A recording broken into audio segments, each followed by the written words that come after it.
Hello everyone and welcome back to the channel. Today we are diving deep into a critical development in Pakistan's political landscape. Former Prime Minister Imran Khan has written his third open letter to Army Chief General Asim Munir, addressing the military's role, the current political crisis, and the future of the country. This letter is not just a message to the army chief, but a call to the nation. So let's break it down and understand what Imran Khan is saying and why it matters.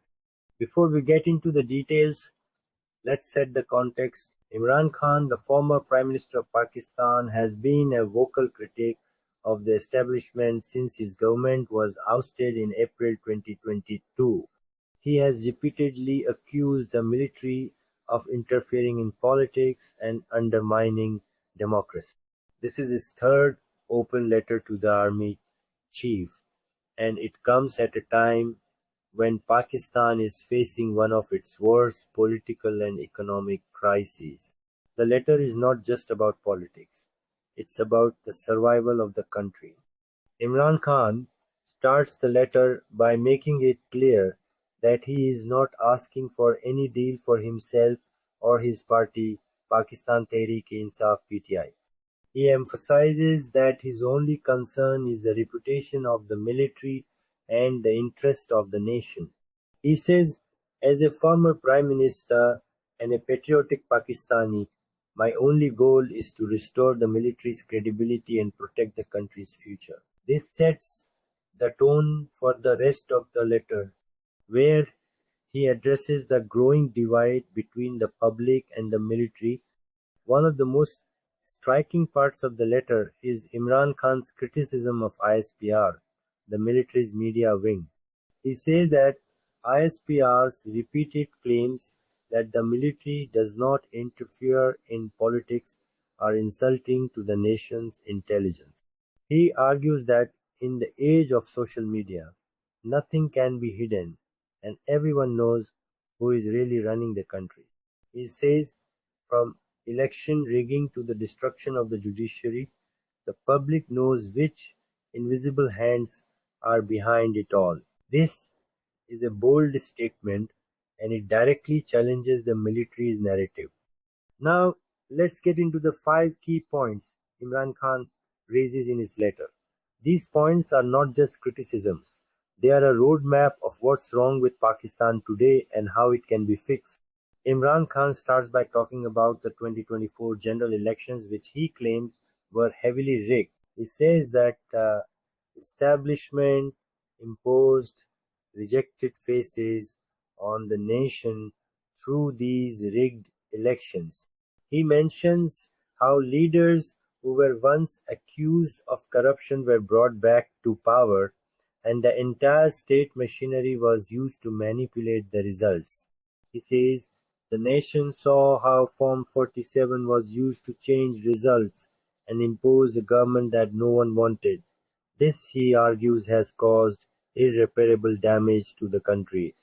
The second point is about the destruction of democracy. Imran Khan says that over the past 30 years, Pakistan had made some progress toward democracy with an independent judiciary and a relatively free media. But all of that has been undone in the last 2 years. He mentions how his government was removed through a conspiracy, how the constitution was violated, and how elections were delayed. He says democracy runs on morality, and when you impose puppet governments, you destroy the very foundation of the system. The third point is about the attack on the judiciary and media. Imran Khan says that the independence of the judiciary has been completely destroyed and the media is under severe censorship. He mentions how judges are pressured and journalists are silenced. He says, when you take away the freedom of the press and the independence of the judiciary, you take away the voice of the people. The fourth point is about human rights violations. Imran Khan says that the current government is using brutal tactics to suppress dissent. He mentions the arrest of PTI workers, the crackdown on protests, and the use of force against civilians. He says When you deny people their basic rights, you create a society of fear and oppression. Finally, Imran Khan talks about the economic collapse of Pakistan. He says that the policies of the current government have destroyed the economy, with inflation at an all-time high and the country on the brink of default. He says, when you impose incompetent leaders, this is the result. The nation suffers and the country is pushed to the edge of destruction. Imran Khan ends the letter with a call for accountability and change. He says that the military must stop interfering in politics and focus on its constitutional role. He also calls for free and fair elections, the restoration of the judiciary's independence, and the protection of human rights. He says the only way forward is to let the people decide their future.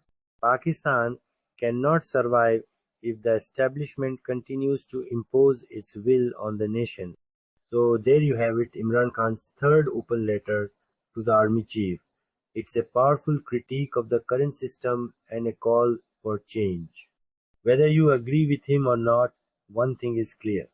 Pakistan is at a crossroads, and the decisions made today will shape its future for decades to come.